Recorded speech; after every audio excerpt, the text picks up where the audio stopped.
আপনারা স্বাধীনতার সময় এদেশের স্বাধীনতার পক্ষে ছিলেন। সনাতন ধর্মী ভাই বোনেরা, হিন্দু, বৌদ্ধ, খ্রিস্টান, আপনারা এই দেশের স্বাধীনতার পক্ষে ছিলেন। আমরা স্বাধীনতার পক্ষে ছিলাম। আমাদের দলের প্রতিষ্ঠাতা শহীদ রাষ্ট্রপতি জিয়াউর রহমান এই দেশের স্বাধীনতার মহান ঘোষক। সম্মুখ সমরে যুদ্ধ করে এই দেশের স্বাধীনতা অর্জন করেছেন।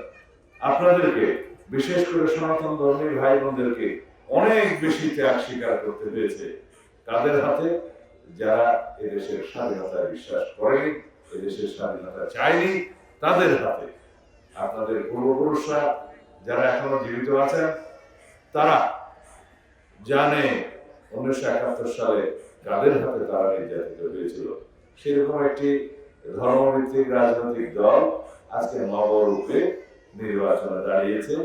তাদের হাতে এই দেশের সকল নাগরিক নিরাপদ কিনা সেটা আপনাদের কাছে প্রশ্ন করে গেলাম। আমার মা বোনেরা এখানে আছেন,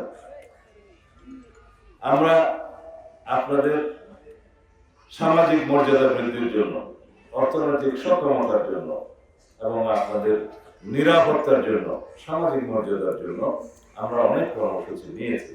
বিএনপি সেই কর্মসূচি দেশের সামনে দিয়েছে, জনগণের সামনে উন্মুক্ত করেছে। আমরা বলেছি আমার দরিদ্র মা বোনদের জন্য আমরা ফ্যামিলি কার্ড দেব। আমরা সেই ফ্যামিলি কার্ড তার হাতেই দেব যিনি পরিবারের প্রধান। তিনি মর্যাদাবান হবেন, সামাজিক নিরাপত্তা পাবেন, অর্থনৈতিক সচ্ছলতা পাবেন, সন্তানদেরকে মানুষ হিসেবে গড়ে তুলে দেশের সম্পদ হিসেবে গড়ে তুলবেন। এটা আমাদের পরিকল্পনা। তিনি এই কার্ড দিয়ে প্রতি মাসে তার নিত্য প্রয়োজনীয় দ্রব্যাদি বিনামূল্যে পাবে, একটা নির্দিষ্ট অঙ্কে। তার মধ্যে দিয়ে তার আর্থিক সচ্ছলতা বাড়বে, তার সন্তানদেরকে উপযুক্ত নাগরিক হিসেবে গ্রহণ করতে পারবে। আমাদের নীতি ধর্ম যার যার, রাষ্ট্রীয় নিরাপত্তা পাওয়ার অধিকার সবার। এই আমাদের অঙ্গীকার, এই আমাদের প্রতিশ্রুতি।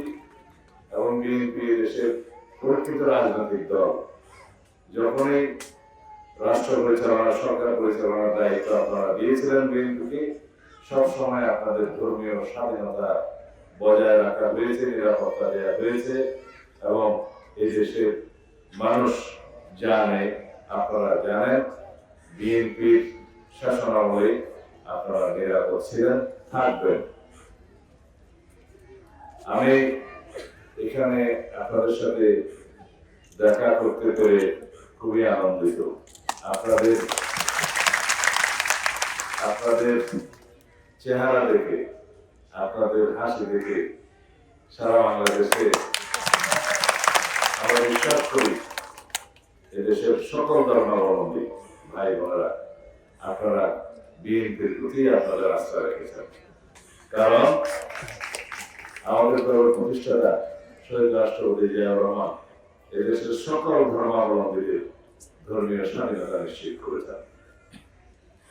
আমাদের দলের প্রতিষ্ঠাতা বাংলাদেশ জাতীয়তাবাদী দলের আমাদের যে ঘোষণাপত্র এবং তার পরবর্তীতে 1979 সালে যে সাংবিধানিক সংশোধনী আনা হয়েছে, তাতে স্পষ্ট করে বলা হয়েছে ধর্ম, বর্ণ, জাত, পাত, ভাষা, ভাষী, সংস্কৃতি এগুলোর ভিত্তিতে কোনো বিভাজন হবে না, হয় নাই।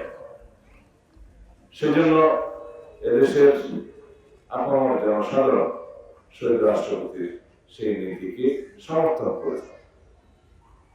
তিনি এদেশের সকল মানুষকে নিয়ে, এই ভূখণ্ডের মধ্যে যারাই বসবাস করে তাদের সকলকে নিয়ে একটি জাতীয় পরিচয় দিয়েছেন আমাদের, যে আমরা কোনোভাবেই কোনো ভাষাভিত্তিক বিভক্তি চাই না, ধর্মভিত্তিক বিভক্তি চাই না। আমরা সবাই মিলে বাংলাদেশে এই ভূখণ্ডে যারা আছে, এটা আমাদেরকে একত্রিত করেছে, এই জাতিকে ঐক্যবদ্ধ করেছে।